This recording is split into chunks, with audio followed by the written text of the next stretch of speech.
Good evening, everybody. My name is Ryan. I'm a Harvey resident.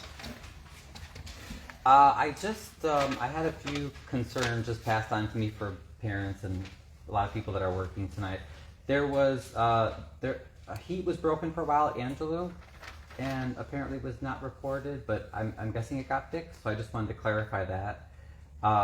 Related to my question last meeting about the funding for the out-of-town trips. The superintendent, I did email him. He told me to FOIA the information about exactly where the funding is coming from and exactly how it's spent with receipts and invoices. I did FOIA, I got no response. Ms. Nichols was wonderful in showing me how to use the ISB FRIS system, but it doesn't, when you look up the grants, it doesn't really give details. And for a lot of the grants, it says how the money how people want to spend it, but it doesn't indicate how it was spent, even going back several years. So again, voters are enraged because they're working their butts off to be able to pay these property taxes. So they want to know where every penny is going. Also, I see a new trip to Atlanta. And many parents and community members are asking, okay, well, we want full transparency. How much are the costs of the trip to Atlanta as well as the trip to St. Louis? They're both several-day trips. We're all for professional development, but again, with the uncertainty of federal cuts as well, parents are concerned. They want to see where every penny is going, and they also want the district to save money in case the federal funds are pulled, since our district relies so much on federal funds. So those are the main questions about the heat, and then getting the details on how these trips and other things are being paid for, and then the cost of the new trips, including the Atlanta trip that you're supposed to vote on tonight. We would like to thank you for your comments in regards to the trips, the heat and everything. And we'll take everything you said into consideration and we'll get back to you. Those were my comments during the public comment portion at the 152 school board meeting this past Monday. However, my questions were not answered and they still have not been answered or addressed, even though the board has my contact info. So it seems that the board will be going to Atlanta on our dime as they planned, and I just don't see, especially in the current state of finances, I don't see a reason to be spending all this money unless we're spending it on trips for students. The rest of the meeting featured presentations about 2 of the schools as well as discussion of various items, but as far as employment decisions, the closed session went very long and I didn't want to stay for the whole time, so we'll have to see who they hired and fired because they weren't transparent about it. Now we will have presentations from Mar17 School.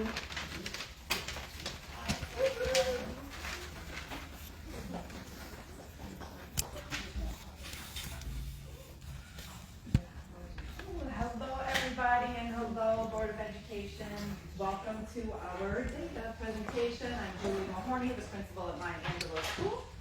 I want to recognize that Joy Lewis is here. She's our assistant principal at the school. Good evening. And while we're here, Ms. Walashik is also from our school and she is here. So we are going to review the data. I know we've done this before, so I think we saved the best for last, right? Oh, maybe Rising Pre-K is coming up in a second. So we have our iReady data. I want to start off by highlighting the school report card. This is letting you know how the state determines our rating. And as you can see, they look at academics, they look at the climate, and they put it together. When you look at the weights of everything, the growth of ELA, the growth of math are weighted very high. They have 25%. The chronic absenteeism is rated very high, weighted very high. It's got a 20%. And I want to show you that the climate survey, we get all of our points every year because it's just about making sure that students, staff, and parents fill out the survey. So we've been very good at making sure that we do that every year. Some of the highlights is that our growth we've had growth in almost all of the areas. Our ELA, although it did dip slightly last year, it is one of our strongest areas. So every year our growth in English and language arts is done very well. Our science proficiency, last year it grew quite a bit, and that's because we utilized our art teacher who also had a background in STEM to work with our students on math and science as well as working in art. So we were very strategic about how we did that.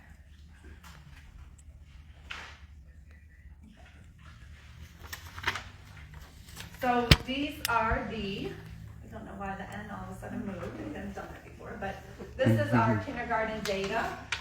Just a reminder, I know you've seen these presentations, but we look at our fall, winter, and spring data, and it tells us growth and it tells achievement when we look at this. So, you can see that the first chart talks about our overall reading, and our second chart talks about how math is doing. We're comparing the beginning of the year scores to the middle of the year scores.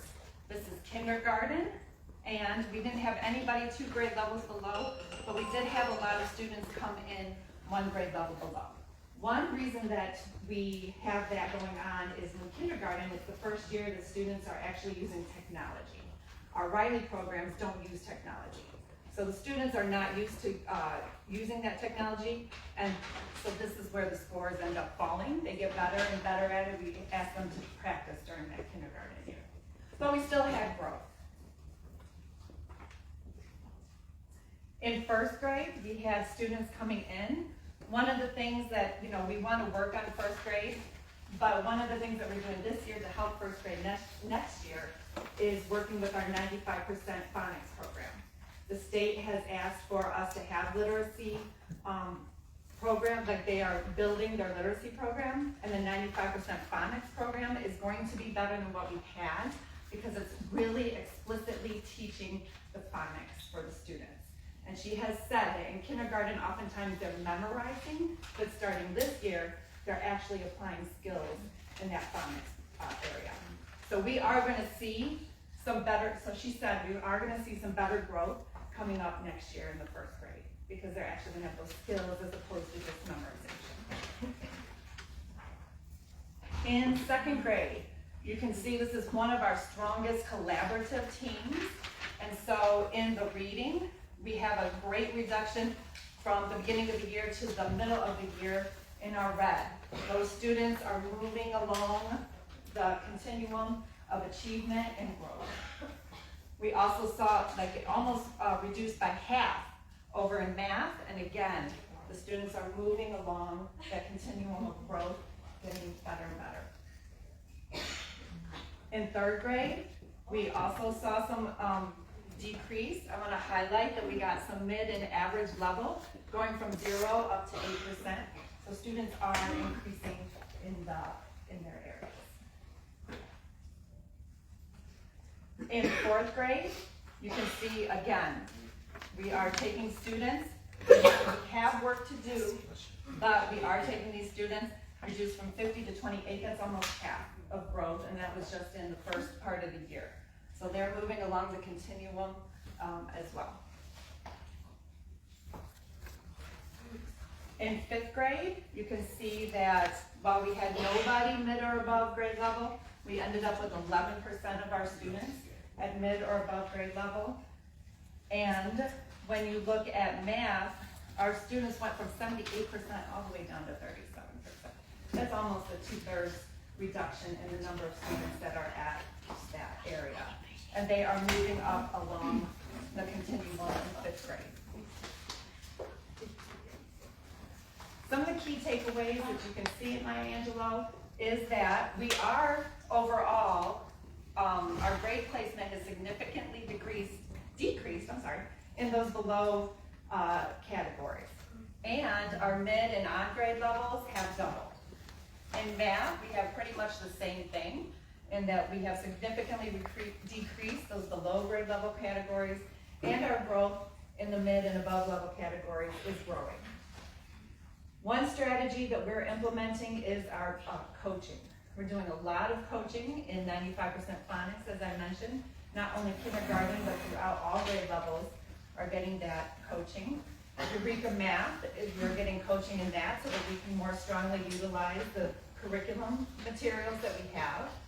We are also starting to work in small group instruction because that will help us to target individual students and be able to raise those levels even better. And we have introduced a chance behavior management system. When you do that, you increase your culture and climate and the students' engagement as well. So our overall strength is that Mar17 is moving toward a more positive climate, as shown by our chance walkthrough data. We're seeing the students and teachers are using more positive methods to engage our students. We have high collaboration among the grade levels. Improved culture and morale is shown through our newly formed culture and climate team and some of the trust work that we're doing. The MTSS building leadership team has effectively identified and referred students for the specialized programs that we have in the district. We also have consistent attendance. It was a positive contributing factor in our ELA and math growth because we reduced that chronic absenteeism by 6.3% between last year and this year at this time, or at the time of the middle of the year. We still have to grow. We still have lots of areas for improvement. Some of them right here highlighted are our MTSS Tier 2 and 3 supports for our social and emotional learning. By increasing those students' levels of social and emotional learning, we're able to focus in the classrooms more. So that is something that we are working on. Reading and math instruction, we want to do differentiated coaching for the teachers. We're not done with our coaching. We want to continue that. And we want to continue to strengthen that culture and climate. If you have any questions, I will take them now. If there be no questions, we would like to thank Ms. Mahoney for her presentation. Thank you very much.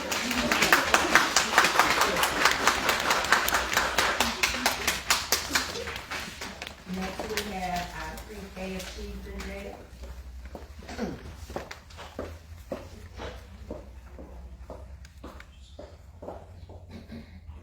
Good evening, everyone.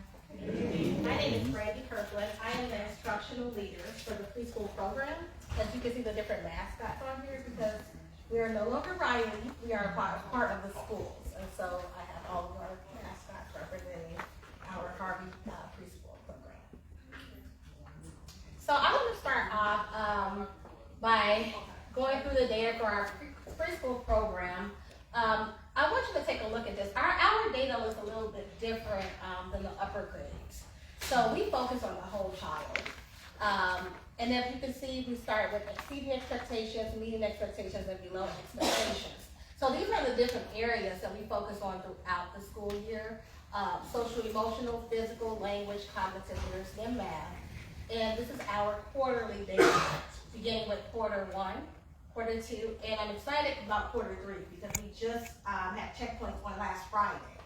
And so when I saw the growth, I'm like, yay, we got a lot of kids that are exceeding expectations now.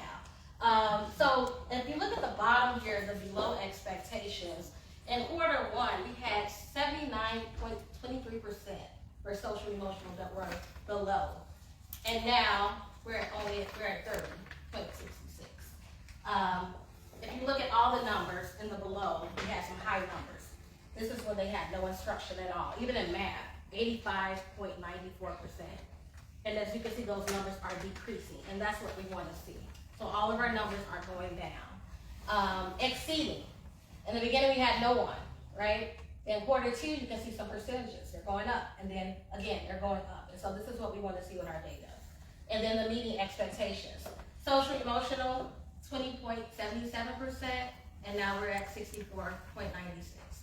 And so you can see these numbers too, close to 70% already, and we still have some time to go for quarter 4. Close to 60%, so we're making huge gains in preschool. Our data comes from Teacher Strategies Goals. That's our assessment that we use. The curriculum is called Creative Curriculum. And all of this data is populated through our Teacher Strategies Goal system. I do want to talk a little bit about the progressions of development and learning for those who are not aware when we talk about meeting expectations, below expectations, and exceeding. So we have something called color bands. So the red here is for like birth to age 1. Then there's an orange color for 1 and 2-year-olds. Yellow is 2, 3, green is 3, 4. Then you get like a purplish color, a bluish color, for 4 or 5, and then a purple. So with the color bands, this just shows the students' progressions of development. Because in preschool, we look at the development of each child because they develop at different levels. We have 3-year-olds, we have 4-year-olds, we have some that's 5 too that just missed that cutoff for kindergarten. And then here is how we're rated. So this right here is our the gold circle of quality. Up here is where we are. This is the Excel rating. And so for Illinois, we have a visit. We have a visit for state monitors. They come out and they check the quality of our program. And this is the highest. And so this is like the exemplar. So we're beyond commendable. We are. And so we have so and that is, we are so excited about it. And so this is just a little bit about it. So you can be licensed. It tells you kind of where the program is. And then like basically they have standards for quality and they're working. If you're bronze, we recognize like the qualifications and the program staffing and trainings. Silver, you're meeting some expectations in 3 areas, which is the learning environment, the teaching quality, administrative standards, and training. But here's where we are, the gold circle of quality. We recognize the program, we have exceeded, we have the highest quality with our program. So we're doing really well. I do want to also let you know that our program is grant funded. It's a grant funded program. As I said, we received the gold circle of quality last year. We are in February. We follow a play-based curriculum that fosters creativity and independence, meaning that we do not use worksheets. So students, they participate in play, and the teachers are very intentional. They'll go over, they'll ask them questions, open-ended questions, to ask them, what are you working on? Or can you show me, how do we make 3? So they're able to play in their natural environment. They can choose where they want to go play, and the teachers are very intentional to get that for academics out of that while they're playing. We focus on the whole child. Again, we individualize instructions based on the student's individual needs and their interests. So we find out, so the teachers really observe a lot, and we say, okay, so I see that child, he likes to play in the block area, so I'm going to be really intentional and make sure I go to the block area to ask questions. We look forward to seeing continuous growth from our youngest learners as this year progresses. We have teachers and paraprofessionals in our classrooms. Our students, we have 20 students. It's a 1-to-10 ratio. The teachers, they participate in weekly PLC meetings and they partake in job-embedded professional development on the regular. We utilize our ECHRS, and so I'm saying a lot about ECHRS, if you're not familiar with ECHRS, it is the Early Childhood Environmental Rating Scale. And so that is what's used to determine if we are a high quality program. And we have our compliance report that we receive from the state, and we use this for our continuous quality improvement. We develop goals. Like this year, one of our goals for PLC is we want to increase communication and interactions. And so we do a lot of PD around that. Paraprofessionals, they're learning ways to build relationships, developmentally appropriate practice, and ways to encourage children to use language. We really want to get to speak and build that confidence. Communication is more than speaking. And so when we say that our pre-K teams, they know that behavior is communication too. So it's more than speaking. We strive to meet the children where they are. We have several strategies that we're working on to help students expand their vocabulary, to promote language, and build critical thinking. And some of the strategies include sign language, we're using that. We're also doing some Google Translate, some visual supports, and asking open-ended questions. So our overall strength for our preschool program is making remarkable strides in academic areas, and they're also making strides in social. So they're doing really well in all the academic areas and also social emotional. Our preschool scholars are transitioning to kindergarten prepared with skills needed to be successful, so that's a strength. Our preschool teaching teams are building great relationships. We do have some new paraprofessionals this year, and so we're doing really good with that. And the majority of our students are meeting the widely held expectations. And that's based on our recent checkpoint data. That's what I just showed you.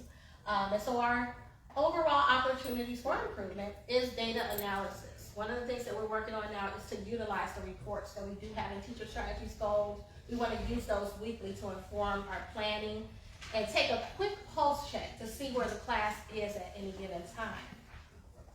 If we do that, we can identify areas of growth for student performance based on individual reports. So each child can get an individual report, or you can get a class profile report.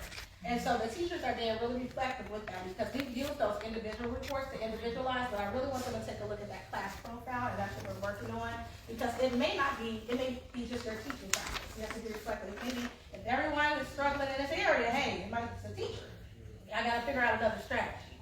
And then we also are using opportunities for improvement to discover instructional strategies that are working and those that are not working. And so again, this is based on the students' needs.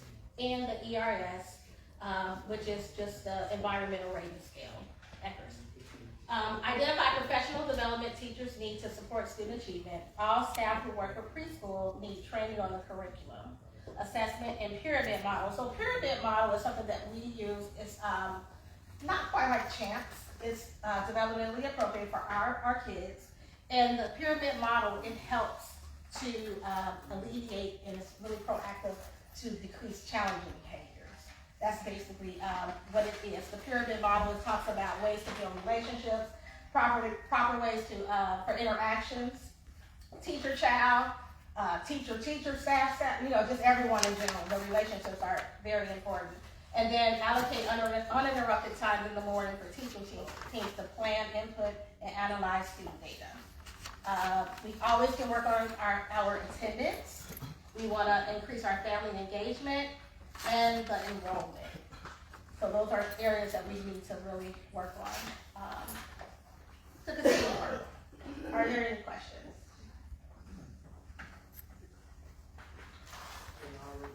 Okay. All right. Thank you, everyone.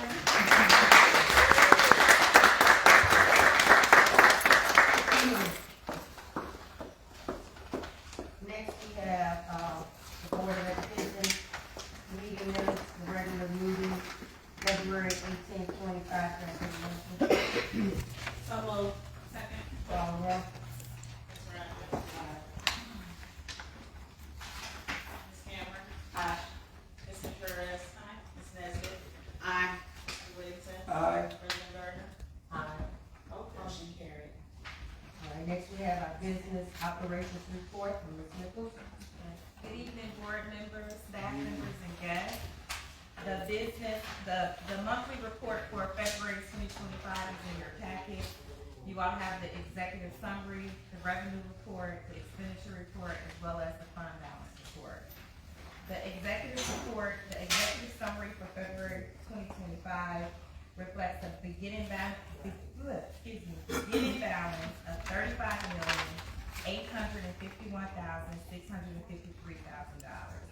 Our year-to-date revenues are $21,740,512,000. Our year-to-date expenditures are $19,892,277. We are close to ending the third quarter of the fiscal year, and our budget still remains balanced with approximately a $2 million in our revenue, with our revenues exceeding our expenditures. The current fund balance is $37,699,088. Any questions? Administration recommends approval. So moved. Second. Call the roll. Ms. Cameron. Aye. Ms. Contreras. Mr. Whittington. Aye. Ms. Nesbit. Aye. Ms. Rogers. President Gardner. Aye. Motion carried. For accounts payable, you all have 2 accounts payable for the month of March. The grand total is $1,762,689.68. Administration recommends approval.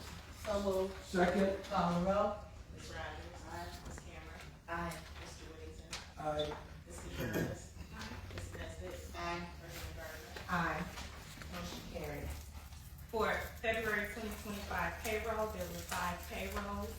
One includes the retro payment for settling our HEA contract for January to begin. The grand total is $1,474,888.17. Administration recommends approval. So moved. Second. Call the roll. Ms. Contreras. Ms. Rogers. Ms. Cameron. Aye. Ms. Nesbit. Aye.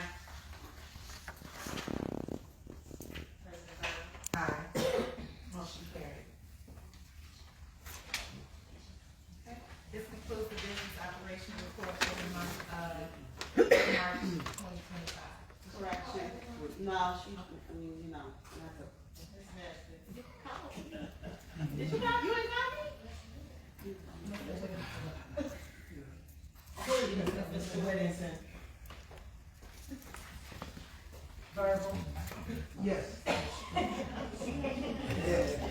Didn't hear it. Okay.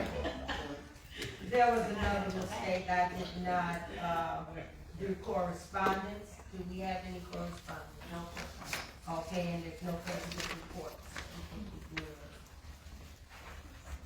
Next we have our committee reports. We'll start with curriculum. We met for the month of March, and one of the biggest conversations we had was summer school. You know, we're in the process of planning summer school, and we did talk about ensuring that we increase attendance, or maintain that attendance, because usually we have a significant number of families that enroll their student in summer school, and so we want to provide some fun activities, hands-on activities, so that students will engage in learning. And we are going to be ordering some STEM kits along with journals so that they're writing. So we're really pushing that literacy and math. And so so we're really excited about that. And we did talk about having the 2 locations at Angela for kindergarten through 3rd grade, and Bryant for 4th through 7th grade, which is the same as last summer. We also, we just finished our presentations, our school improvement presentations, and so you've heard all the needs from all of the buildings. And we did identify some sessions that we really want to provide our families, some educational series, about mental health support, importance of school attendance.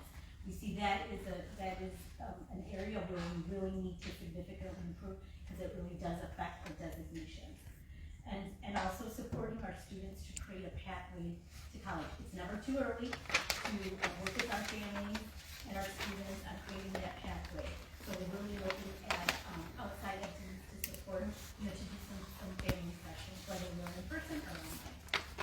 And last but not least, we had a representative from YWCA that came to talk just about some different supports that could be provided to our students surrounding SEL, health, and so they did share what kinds of sessions that they would be able to provide. So it's nothing that we decided on. We just kind of wanted to hear what their offerings were, so that we can plan accordingly.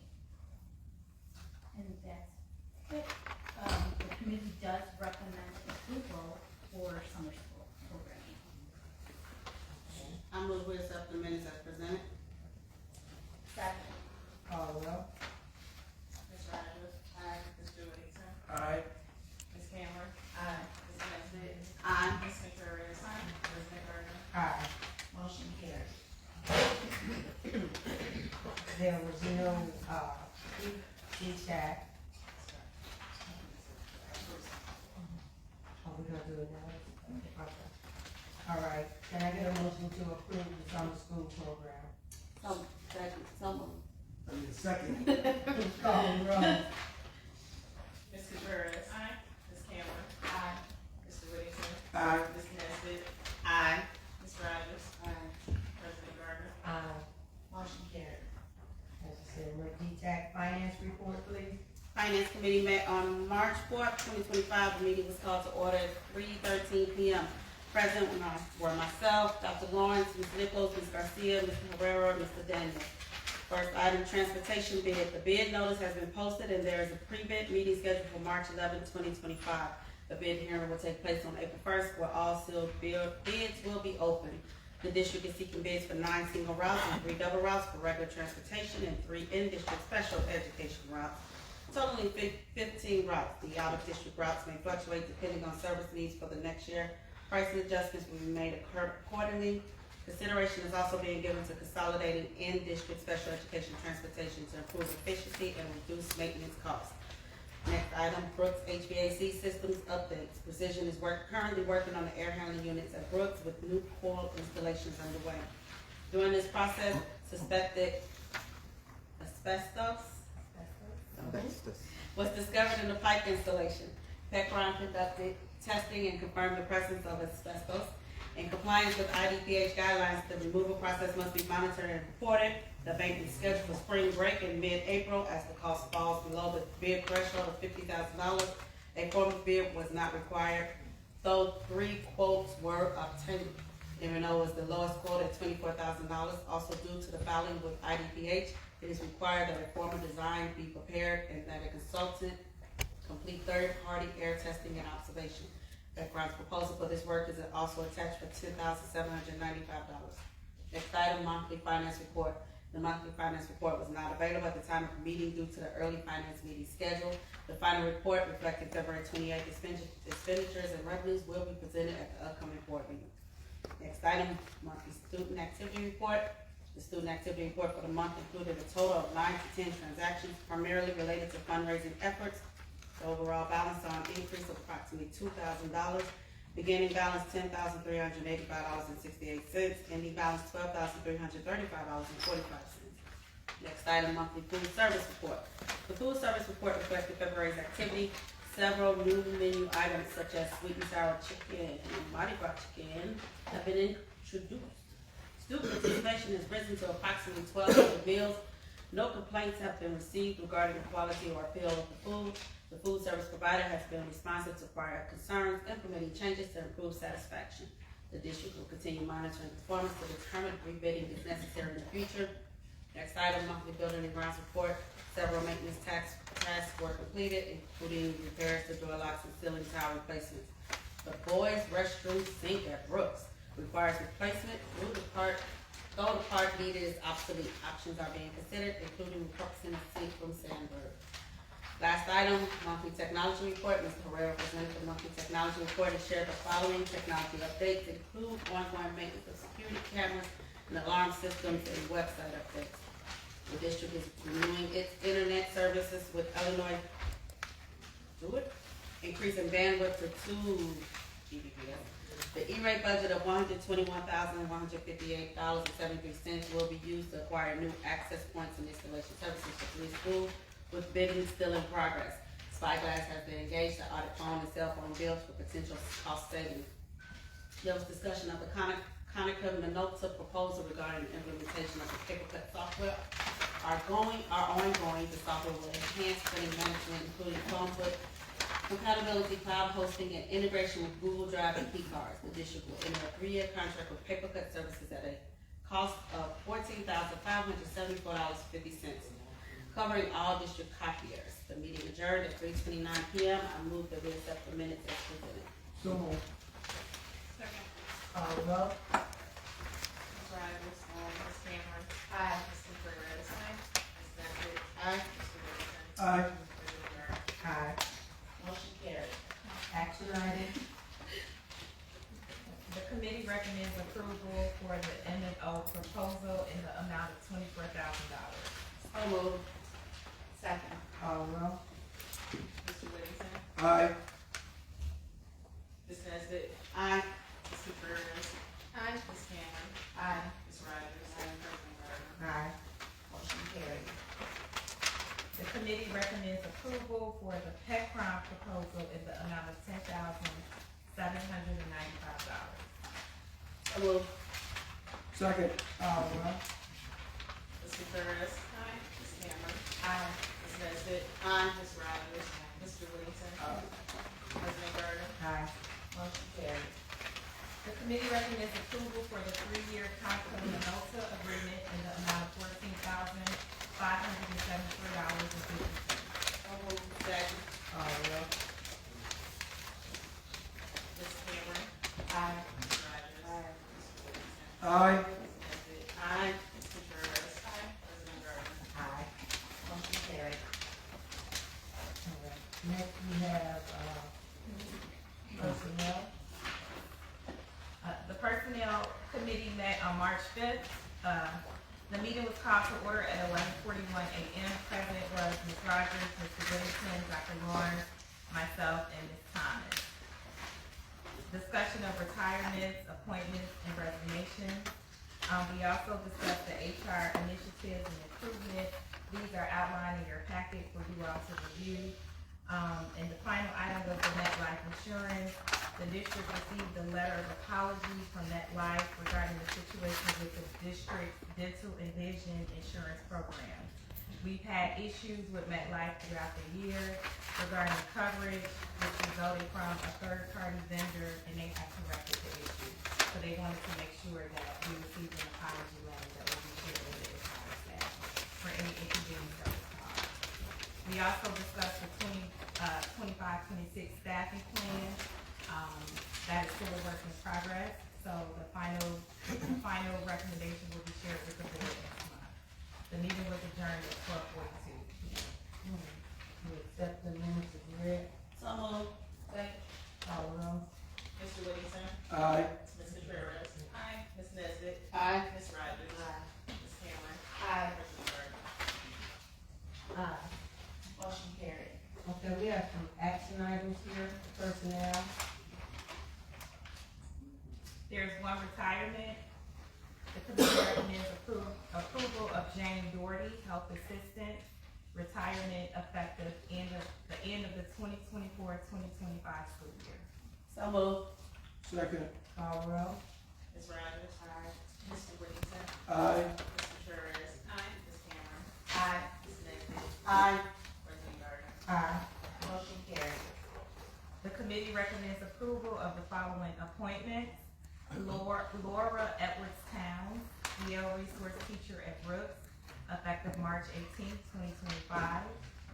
And Brian Madeley, Custodian, part-time at Brooks, also effective March 18, 2025. So moved. Call the roll. Ms. Cameron. Aye. Ms. Contreras. Aye. Ms. Nesbit. Aye. Ms. Rogers. Aye. Mr. Whittington. Aye. President Gardner. Aye. Motion carried. The committee recommends approval of the following leave requests. Denise Brown, paraprofessional, February 3rd through April 7th. Ms. Bahora, bilingual liaison, March 8th through May 3rd. And Ms. Shawana Morgan, teacher, March 4th through April 24th. So moved. You have it. So moved. First and second. Second. Call the roll. Mr. Whittington. Mr. Whittington. Aye. Ms. Nesbit. Aye. Ms. Contreras. Aye. Ms. Rogers. Aye. Ms. Cameron. Aye. President Gardner. Aye. Motion carried. Okay. There's no policy report, IASD, Ms. Rogers? No report. Parent advisory. Good evening, everyone. It's so amazing to be here once again today. Happy Women's History Month to all of the fabulous women here and on our board. I will be brief. We are in the process of doing our Superintendent's Commission Parent Resource Conference. That's going to be this Thursday at Tinley Park Convention Center. I want to say to the principals, I want to thank your parent coordinators. We have about 52 parents attending this event, so your parent coordinators got in touch with a lot of parents, and there will be a lot of parents. So we're real excited about having that many parents attend this event because there's going to be a lot of amazing information, social emotional learning, communicating with teachers. That's a hot button. Also understanding how boards work. That's another opportunity for parent growth. So we're really excited. We want to thank all of you for having parents available on Thursday, and then Friday is our staff day. So we're really excited to be a part of the Superintendent's Commission. I've been working with the Back to School Fest committee just to kind of get an idea of what date we're going to have. We worked together to kind of work on a couple of dates, September 23rd, August 23rd, and September 6th. So we wanted to just get an idea. I'm kind of in limbo with it because I wanted to make sure we were in line with the first day of school. So I don't think we've voted on the first day of school yet. But September 23rd, August 23rd, and September 6th were the two dates that were kind of, we were kind of looking at. And these are the dates that work best with our vendors. Once we determine what date we're gonna go with, we have to act, because August is a hot date.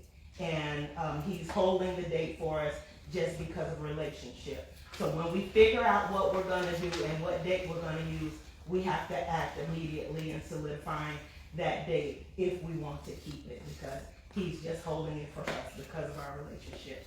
So that is all. I wanna wait on the board, see what the board thinks about those dates, or see how we can move forward, because we need to act. Thank you. In line. That's the report. Thank you. Next we have foundation. There's a golf outing coming up. Miss Hawkins is not here. I know there's a golf outing coming up. I'm not certain of the date. June 4th. So we have our annual, we're gonna have our annual, Harvey, Education School Foundation, golf tournament. It's fun for, like I said, not only our student community, but those who wish to continue supporting our students here in Harvey School District 152. So that is an event. This year is going to be June 4th, and it's going to take place at Glenwood Golf Club. And so we'd love to have you come and golf, buy a team of 4, and just have fun that day, knowing that 99 to 100% of those funds go back to supporting our students here in the district. Thank you. Next, we have your information in your packet, items A through E. Information is in your packet. That's enrollment, vacancy, echo report, Angelo construction, stakeholders, committee, and the board results. Do we have any for requests? No new requests. All the other requests have been answered, correct? All right, thank you. Next, we have our audience comments, questions. If there's anyone in the audience, you have 3 minutes. Please state your name and your question or your comment. Is there any? If there be none, Yes. okay. Good evening, everybody. My name is Ryan. I'm a Harvey resident. I had a few concerns just passed on to me for parents and a lot of people that are working tonight. There was a heat was broken for a while at Angelou, and apparently was not reported, but I'm guessing it got fixed. So I just wanted to clarify that. Related to my question last meeting about the funding for the out-of-town trips, the superintendent, I did email him. He told me to FOIA the information about exactly where the funding is coming from and exactly how it's spent with receipts and invoices. I did FOIA. I got no response. Ms. Nichols was wonderful in showing me how to use the ISB FRIS system, but it doesn't, when you look up the grants, it doesn't really give details. And for a lot of the grants, it says how the money how people want to spend it, but it doesn't indicate how it was spent, even going back several years. So again, voters are enraged because they are working their butts off to be able to pay these property taxes. So they want to know where every penny is going. Also, I see a new trip to Atlanta. And many parents and community members are asking, okay, well, we want full transparency. How much are the costs of the trip to Atlanta as well as the trip to St. Louis? They're both several-day trips. We're all for professional development, but again, with the uncertainty of federal cuts as well, parents are concerned. They want to see where every penny is going, and they also want the district to save money in case the federal funds are pulled, since our district relies so much on federal funds. So those are the main questions about the heat, and then getting the details on how these trips and other things are being paid for, and then the cost of the new trips, including the Atlanta trip that you're supposed to vote on tonight. we would like to thank you for your comments in regards to the trips, the heat and everything. And, we'll take everything you said into consideration and we'll be back to you. Anyone else? If there be no more questions or comments, we will prepare to go into closed session for the appointment, employment, compensation, negotiation, hearing, discipline, performance, or dismissal of specific employees of the public body or legal counsel for the public body, including hearing testimony on a complaint lodged against an employee of the public body to determine its validity. Second. Rogers. Aye. Mr. Perez. Ms. Nesbit. Aye. Mr. Whittington. Aye. President Gardner. Aye. Motion carries.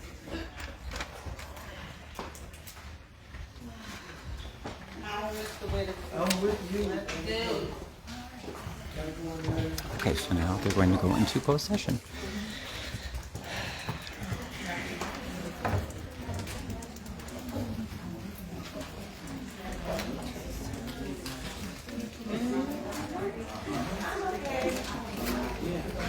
How long do these normally take? Executive session. Sometimes it could be in there 90 Yeah, I minutes. guess they're going into closed session. Sometimes. I don't know how Depends on long. what they have to discuss. I thought they did it before. The lady out front said they did it before the meeting. Oh, okay. Sometimes it could be in there an hour and a half. Sometimes 2 hours. Right, right. Well, at least the majority of the meeting was done, but I'll wait. And then sometimes it could be in there just 25 minutes. It You gonna depends hang on- out with Miss Jackie? Oh, no. They do what they do in City Hall. What time is it? It's, I'll hang out for a little bit. What, 5 to 7? I watch it late when I'm up there. But yeah, good to see you. I'm so glad you came out. I started not to come, but they brought my brother a hospital bed on Saturday, and my sister complained about the railing on the bed, so now they got to come back, take the railings off because it's got chip paint. She complained about that. I said, you better be glad he got a bed. Oh, yeah. Well, especially if you have to wait to get a new one, that would be a pain. He's not going to get no new bed. Right.